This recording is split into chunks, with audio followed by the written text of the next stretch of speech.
Good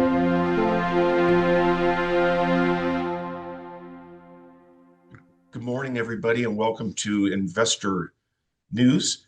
We are really pleased today of all days to have Dr. Francis Polito with us. He's the president and CEO of Quantum eMotion. And today's a really important day for this company, and we're not going to gloss over. This is really important. You are now listed as of right now, the bell's rung on the NYSE American exchange. For those that don't know that, it's like you're in the big leagues now. Mhm. And you've gone from the pinks to the QBs to the American exchange, NYSE American exchange today. Tell us a little bit about that process, how that went on, and how does it make you feel? It's almost like you're sending your kid off to university or high school now, and they're not in public school or middle school anymore. It's the process is very similar to actually working in I would say in deep science, discovery. Humans, we tend to think as or see the future somehow linearly. That will work, and there will be some progress, that's how we like to see the future. Even we know that there is always going to be surprises. And it's exactly the same process, for a long time, nothing happens. In fact, particularly when you don't have so many, resources, in fact, you're limited by, and you have to focus on one or two technologies that you have and make it grow, and then in an environment, for example, that, having access to funding, etc., is extremely difficult. At the beginning, nobody really believes you, and you need to be, and you really have to really be what we call a real entrepreneur. You have to, you never say no, and you continue till the moment. And I'm old enough now to trust more my intuition. That sometimes my whatever it's called, we call it intelligence. When you feel that there is something there, and your experience tell you that it's just a matter of time. I've seen so many in my life. I've seen so many, groundbreaking technologies that at the beginning nobody wanted to actually really. They were laughing at it, and technologies that ultimately transform the world. And it's actually almost a sign that when somebody really doesn't want to pay any attention to technology, it's probably a good sign. That means that it's revolutionary in many ways. QRNG. Tell us a little bit about that, and then I have a follow-up question to that one. Okay, so the QRNG means it's the acronym for the Quantum Random Number Generator. So one of the issues that we have actually when we talk about security, and I try to simplify for our audience, very very much, especially me, please. It's okay, but as let's simplify here, for example, but saying that, cyber criminals, they always somehow look for, if they wanted to crack, any defense, they're looking for errors that have been made, in the past, in different aspects actually of the architecture of the system that you use to defend yourself against third parties. And when they're looking at the vulnerabilities, they're looking at patterns. That's how they become efficient. They know that humans love patterns, and whatever they do it's like even when you choose your passwords, when you make mistakes, actually you tend to do the same mistakes. So at every level there is a pattern, and that's what they're looking for. So the only way you can defend yourself against patterns, in fact, is trying to introduce elements of unpredictability, completely randomness in your architecture of your defense.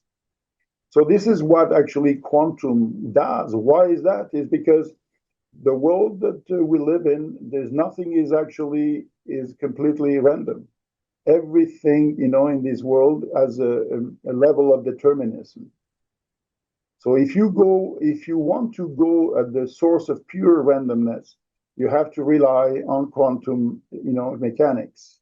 So what we've done, and the concept is well known, in fact, that when you're starting to work with quantum particles, like photons, electrons, they're all quantum particles.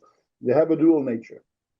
They behave at the same time as a mass, particles that they have a mass, okay, or they can behave like a wave, meaning in our technology, for example, we create a stream, current, of electrons, like the regular current, and we create a barrier where all the electrons will bounce back.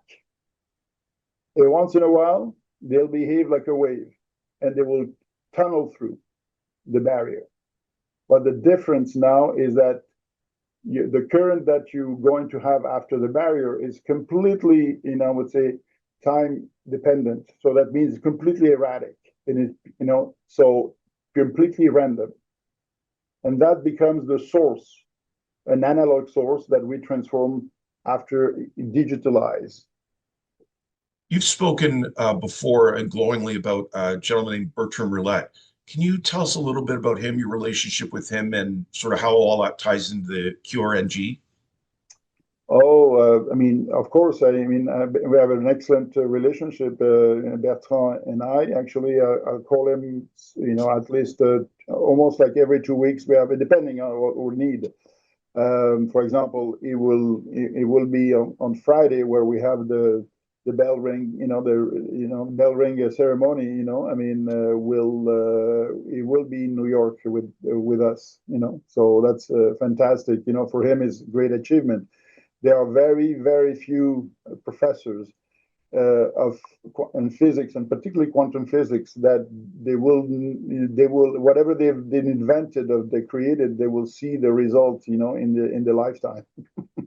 And I'm curious about so much has happened in the last 24 months, but there's two or three things I picked out that I'd like you to comment on if you don't mind. And this is actually, I'm curious about it. There's been a handful of events that I think have been uh, uh, transformational for you guys. Can you talk a little bit about your relationship with Graybox and investment with them, how that started? And then the follow up with them is what's going on in Irvine, California. I think that's really important for people to know about the healthcare. And I don't think people have enough of an idea what a mess our healthcare is, not just in America, but up here too, but certainly what work you and Graybox have done and can do together, and just speak about your relationship, if you don't mind, with them, because I think that's really important. Yes, actually, excellent relationship.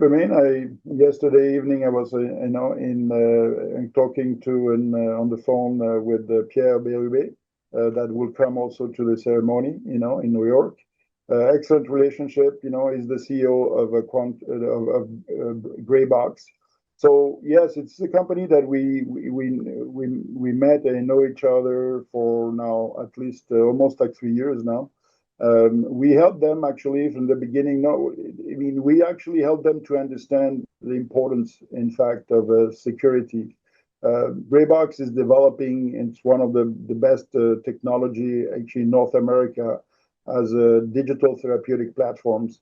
There are platforms that allows basically any health provider to interact with patients that are suffering from a chronic disease, that don't necessarily need to go to the hospital, and they can be monitored at distance. And with not only that, it's actually it's a transformational technology, because imagine that when you're suffering from I would say a chronic disease, most of the patients now, they'll do one measurement on vitals, every week, at the best. Now you have devices, with digitalized, devices that put together can do basically a monitoring in real time. You have a vital measurement, so they can, with the help of AI, that's what the platform is all about. You can now follow, for example, patients, and in having actually almost like a prediction of what the trends actually of the vitals, telling you, in what's happening in your body. For example, there are signs, that may say that, oh, the patient is maybe developing a heart, basically a heart attack, for example. So it's actually a revolution for the future. So what we did, actually is securing that platform, that meaning that the one of the reasons why we did that is, security in healthcare is a kind of still today a little bit of a jungle. Okay, it's not, and it's one of the most important actually vertical of our economy, but for all kinds of reasons, the security is actually not what it should be. Okay, the level of security. So when you, as you communicating and exchanging information with a patient who is at home that you don't know exactly what type of security is using, not even a VPN Totally. and everything. The law tells you that the responsible, is actually the provider of the service. So it's actually the one who provides the service with this platform who is responsible from a security. So you cannot let just the patient, saying, okay, well, get the best possible security you can. So you provided the security. So that's what we do. Our model, is actually that behind this platform called, Take Care. In fact, in the case of Graybox, digital therapeutic platform, we embedded our platform of security. So now you have, basically you have, for Graybox, they know that, in terms of security, nothing can happen wrong. And we help them also to penetrate Canadian companies when they try to, particularly in this space where it's owned by hospitals, and provider, is not easy in Canada because, it's from a business point of view, it's all integrated, in one payer, the government's paying. So we also help them actually to penetrate the American market because we have a presence, for example, in Irvine, and allow them actually to address a great business opportunity is actually home, for people actually that necessarily they're not considered as patients, but elderly people living in homes that needs to be monitored, even if they don't necessarily have a disease. So this is the market where we help them actually to somehow to penetrate. Two other things I'd like you to highlight about Quantum eMotion's growth the last couple of years or so. You guys were the diamond sponsor at an ISC2, I hope I said that right, conference a year or so ago. What was that like? Part of me would sit there and go, this is like, we've really hit the big time. But the other part would be, I'd be a little bit scared. How did you feel about it? And what were your emotions, no pun intended, about it? Well, scary has become something now that I'm not using my vocabulary anymore. Because if you're scared, it's don't do this, don't do that job. It's crazy. I think that for us, actually, we found it very naturally. I don't think that we should hide. I think we are very proud of our technology. In fact, as you know, probably the challenge is actually to help people understand the problem, with actually cyber criminality, and also to help them to understand why our technology is different, and how they can make a difference, if you use it. So for us, was a very successful meeting. We did a lot of contacts there. We're still continuing to follow up, with some of the contacts, and that's what we have to do. Part of our job is actually to make us know. And the reason why we're moving, in fact, to the New York Stock Exchange is to increase our, basically the reach that we have already. We started from zero, so it takes time. Takes time to be famous. Well, someone who does think you're famous, so there's a talk before we move on to the NYSE again. Can you tell us a little bit about the company? There's an ETF quantum fund that owns like 2.2% of you guys in their portfolio. So you must have made an impression on somebody somewhere along the way, because that's another milestone for your company. Absolutely. That was actually came to a big surprise because they just bought the stock on the second market. They didn't even call us actually. Wow. So I thought it was actually the joke when I heard that. Oh yeah, there is a big ETF, bought you as the main holder actually of the position.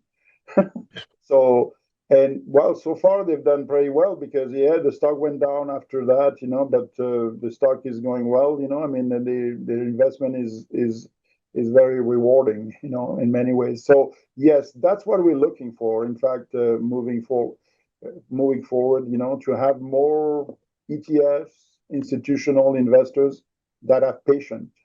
Our technology is still a young baby in many ways, and it requires patience.